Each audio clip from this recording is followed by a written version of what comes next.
हरि ओम।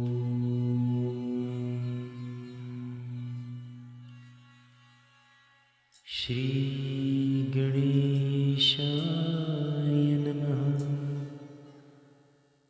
श्री सरस्वते नमः। श्री गुरु चरण कमलेभ्यो नमः। श्री मातृपितृ चरण कमलेभ्यो नमः। सम्मुख च कदन्तश्च कपिलो गजकर्णिकः लम्बोदरश्च विकटो विघ्नाशो विनायकः।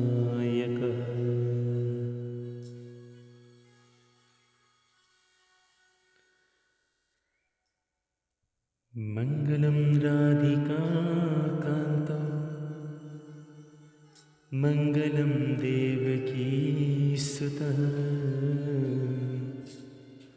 मंगलम देवदेवीश मंगलम भक्तपालक।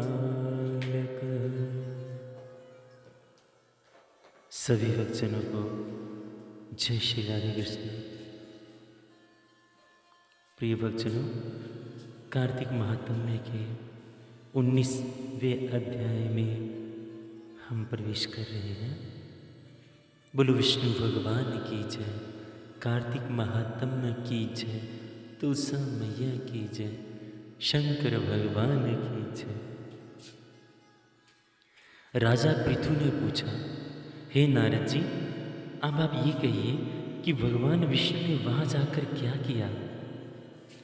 नारद जी बोले, जलंधर के नगर में जाकर विष्णु जी ने उसके नगर के उद्यान में जाकर निवास किया और रात में उसको स्वप्न दिया। वह भगवान विष्णु की माया और विचित्र कार्य पद्धति थी और उसकी माया द्वारा जब वृंदा ने रात में वह स्वप्न देखा, स्वप्न में देखा कि उसका पति नग्न होकर सिर पर तेल लगाए भैंसे पर चढ़ा हुआ है।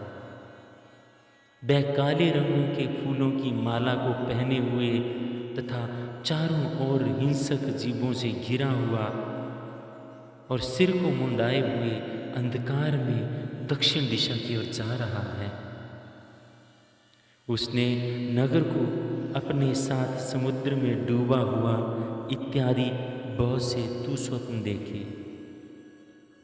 तत्काल ही वह स्वप्न का विचार करने लगी।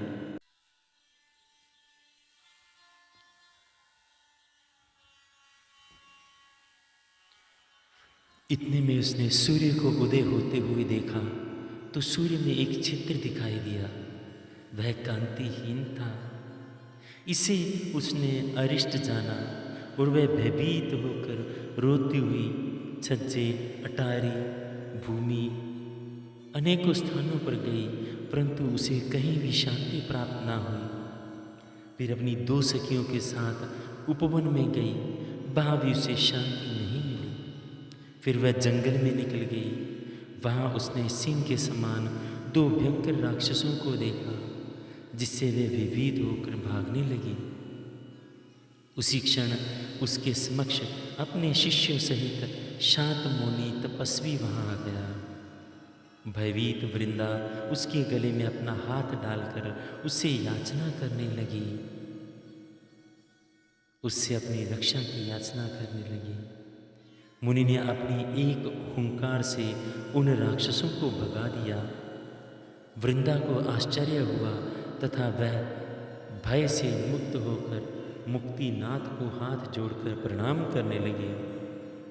फिर उसने मुनि से अपने पति के संबंध में उसकी कुशल क्षेम का प्रश्न किया। उसी समय 2 वानर मुनि के समक्ष आकर हाथ जोड़कर खड़े हो गए और ज्यों ही मुनि ने भ्रुकुटी का संकेत किया, त्यों ही वो उड़कर आकाश मार्ग में चले गए। फिर जलंधर का सिर और धड़ लिए मुनि के आगे आ गए।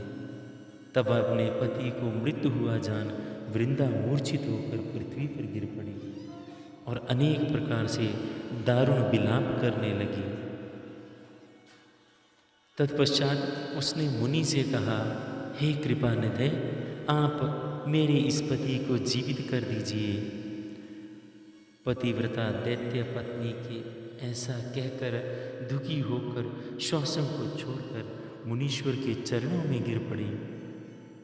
तब मुनीश्वर ने कहा, ये शिवजी द्वारा मारा गया है, ये जीवित नहीं हो सकता, क्योंकि जिसे भगवान शिव मार देते हैं वह कभी जीवित नहीं हो सकता। परंतु शरणागत की रक्षा करना मेरा सनातन धर्म है, इसी कारण मैं कृपा करके इसे जिलाए देता हूँ।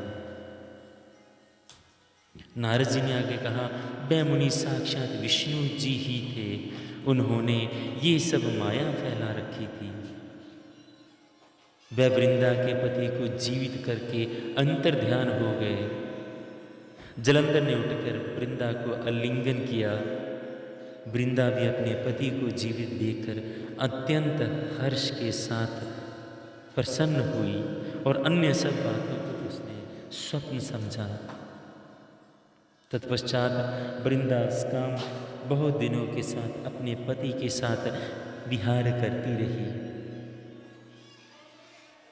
एक बार उसने भगवान विष्णु को पहचान लिया और उन्हें ताड़ित करती हुई कहती है, तुम्हारे शील को धिक्कार है। मैंने जान लिया कि तुम ही वो मायावी तपस्वी हो। इस प्रकार कुपित हो वृंदा ने अपने तेज को प्रकट करते हुए भगवान विष्णु को शाप दिया। तुमने जो माया से 2 राक्षस मुझे दिखाए थे, वही दोनों राक्षस किसी समय तुम्हारी स्त्री का हरण करेंगे। सर्पेश्वर जो तुम्हारा शिष्य बना, ये भी तुम्हारा साथी रहेगा। जब तुम अपनी स्त्री के विरह में दुखी होकर विचरोगे, उस समय वे वानर ही तुम्हारी सहायता करेंगे। ऐसा कहती हुई पतिव्रता वृंदा ने अग्नि में प्रवेश कर दिया। ब्रह्मा आदि देवता आकाश से उसका प्रवेश देखते रहे। वृंदा के शरीर का तेज पार्वती जी के शरीर में चला गया। पतिव्रत्य के प्रभाव से वृंदा ने मुक्ति प्राप्त की। बोलो शंकर भगवान की जय, विष्णु भगवान की जय, कार्तिक महात्म्य की जय, तुलसा मैया की जय।